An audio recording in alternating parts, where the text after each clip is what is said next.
Congratulations! Here I come!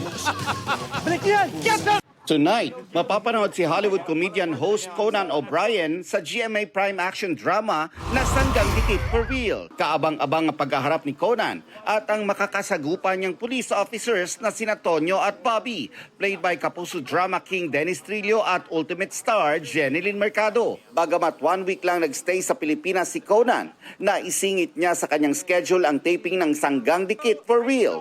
Kwento niya, warm welcome ang natanggap niya sa mga Pinoy na masayahin daw. Kamusta naman kaya ang experience ni Conan working sa isang PH series? This was incredible. They sent us the script, very good writing, loved it. They seemed to understand that I'm a silly fool. They made me a madman, they beat me up. The actors are so good.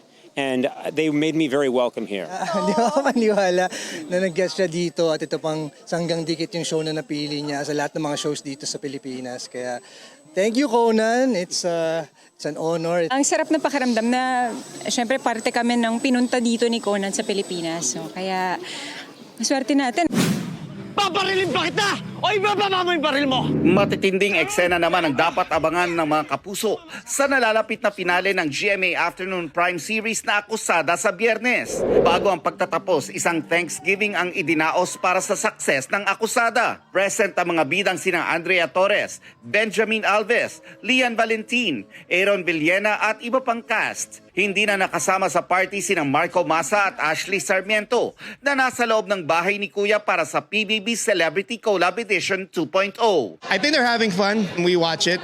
Na kami sa may chagot namin, palagi namin sinasend yung mga clips ng dalawang bata.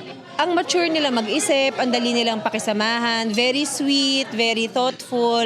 So excited kami na makita ng mga tao yung ugali nilang yun. Nelson Canlas nagbabalita para sa GMA Integrated News.